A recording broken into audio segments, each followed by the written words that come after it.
बोल गुरु महाराज की जय। अवावली कथा पाप और पुण्य के फलों का वर्णन।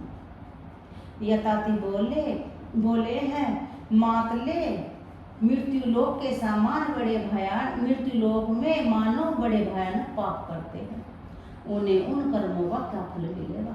इस समय यही बात मुझे बताए जो चले जिसमें हम रह रहे। मातले जी ने कहा है राजन, जो लोग वेदों की निंदा और वेदों के सदाचार की ग्रहणा करते हैं तथा जो अपने कुल के आचरण का त्याग करके दूसरे का आचार ग्रहण करते हैं, जो अपने धर्म को छोड़कर दूसरे के धर्म को वो करें। कोई हिंदू बन, कोई मुसलमान हिंदू बनगा, कोई हिंदू मुसलमान बनगा, कोई ईसाई बनगा, तो सबसे बड़ा पाप त्याग करके दूसरों का आचार ग्रहण करते हैं, जो सब साधुओं को पीड़ा देते हैं। वे सब पात की है दैत्य तेता त्रेजा और पुरुषों ने इस दुष्कर्म को पातक नाम दिया है, जो माता पिता की निंदा करते हैं, बहन को सदा मारते हैं, उनसे घृणा करते हैं, उनका ये कार्य निश्चय ही पातक है। जो श्रद्धा काल आने पर भी काम क्रोध अथवा भय से 5 कोष के भीतर रहने वाले दामाद भांजे तथा बहन को बहनोई को बुलाता है तथा दूसरे को ही भोजन कराता है, उसके श्राद्ध में पितर अन्न ग्रहण करते हैं। जो श्राद्ध निकला है ना, तो उसमें हमें भांजा बुलाना चाहिए, बहन की लड़की हुई भांजा या दामाद अपने श्राद्धों में श्राद्ध का भोजन कराता है, उसके श्राद्ध में पितर अन्न ग्रहण करते रहते हैं। उसमें विघ्न पड़ जाता है दामाद आदि के अपेक्षा श्रद्धा करता पुरुष के लिए पितृ हत्या के समान है, उसे बहुत बड़ा पातक माना गया है। इसी प्रकार यदि दान करते समय बहुत से ब्राह्मण आ जाए तथा उसमें से एक को 2 दान दिया जाए और दूसरे को न दिया जाए, तो यह दान के फलों को नष्ट करने वाला है, बहुत बड़ा पातक माना गया है। ब्राह्मण क्षत्रिय वैश्य और शूद्र को उचित है कि वह प्रत्येक पुण्य कर्म के अवसर पर निर्भय ब्राह्मण की पूजा करे तथा जहाँ तक हो सके उसे धन की प्रीति कराए। श्रद्धा के समय निमंत्रण ब्राह्मण के अतिरिक्त यदि दूसरा कोई ब्राह्मण आ जाए तो उन दोनों को ही भोजन वस्त्र तांबूल और दक्षिणा द्वारा पूजा करनी चाहिए। इससे श्रद्धा कर्ता के पितरों को बड़ा हर्ष होता है। यदि श्रद्धा कर्ता धनहीन हो तो वह एक की ही पूजा कर सकता है।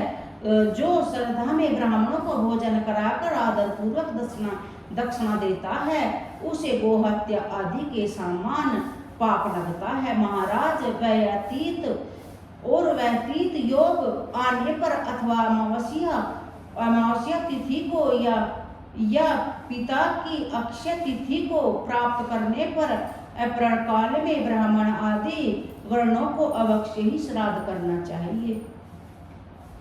जो जैसे जिस तारीख तुम्हारे माता पिता गए हैं उस तारीख को तो जरूर करना चाहिए। ब्राह्मण को बुलाकर भोजन करो, दक्षिणा दो। जो ज्यादा गरीब है वो एक कोई करवा दो, और जो ठीक ठाक है तो 500 करवा दो। कितना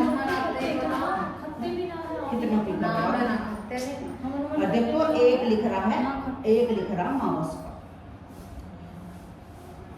बीज पुरुषों को उचित है कि वह अपरिचित ब्राह्मणों को श्राद्ध में निमंत्रण न करे।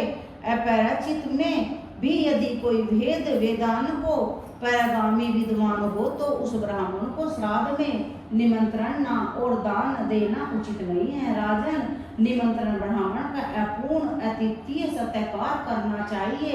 जो पापी उसके विपरीत आचरण करता है उसे निश्चय ही नरक में जाना पड़ता है। इसलिए दान, श्राद्ध तथा सर्वज्ञ अवसर पर ब्राह्मणों को निमंत्रण करना आवश्यक है। पहले ब्राह्मण की भली भांति जांच और परख कर लेनी चाहिए, उसके बाद उसे श्राद्ध और दान में सम्मिलित करना उचित है। जो बिना ब्राह्मण के श्राद्ध करता है उसके घर में पितर भोजन नहीं कर पाते, श्राप देकर लौट जाते हैं।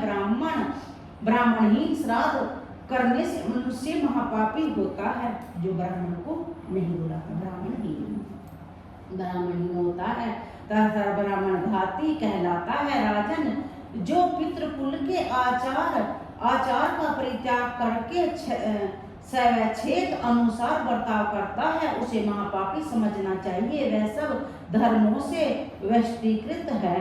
जो पापी मनुष्य शिव की परिचर्या छोड़कर शिव भगत से ही द्वेष करता है तथा जो ब्राह्मणों से द्रोह करते हैं, वे सदा भगवान विष्णु की निंदा करते हैं।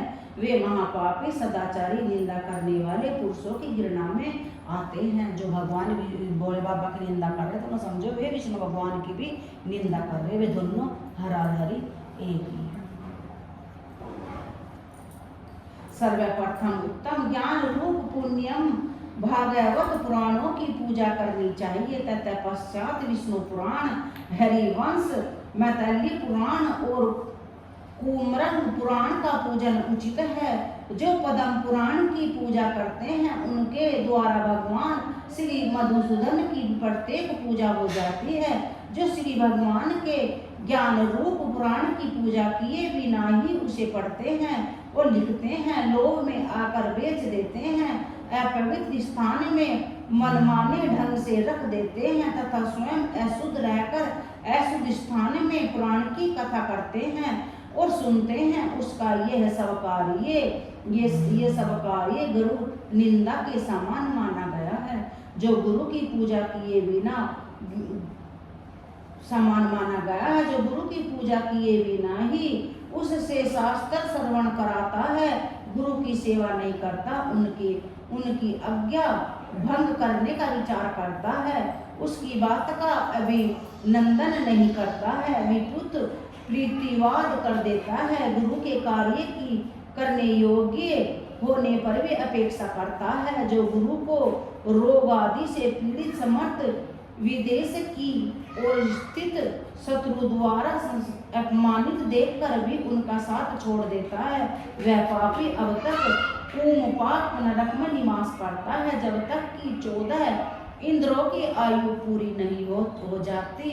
जो स्त्री पुत्र और मित्रों की अवहेलना करती है, उनके इस कार्य को गुरु निंदा के समान महापातक समझना चाहिए।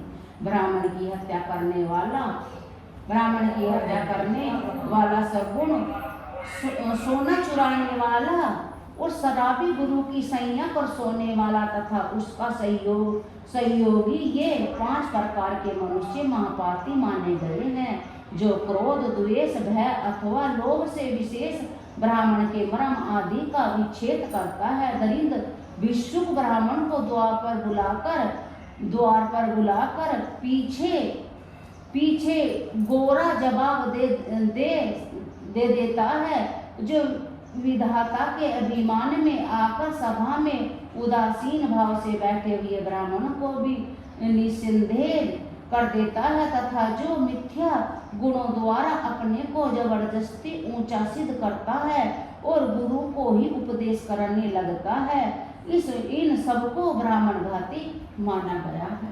कोई ऐसा नहीं अपने बड़ों के सामने छोटे इतने बड़े बोलना है, इतने बड़े चढ़ता बोलना है कि उनके सामने कोई नहीं है। ये हर घर में है कि बड़ों का नंबर नहीं लगता, छोटे इतने बोल रहा है कि नंबर नहीं आता। और अपने आप को गुरु के सामने, बड़ों के सामने जो अपने आप को बहुत ज्ञानवान बनाकर अग्नि नीचा दिखावा है, हाँ, वो भी बहुत बड़ा पाप है। जैसे देव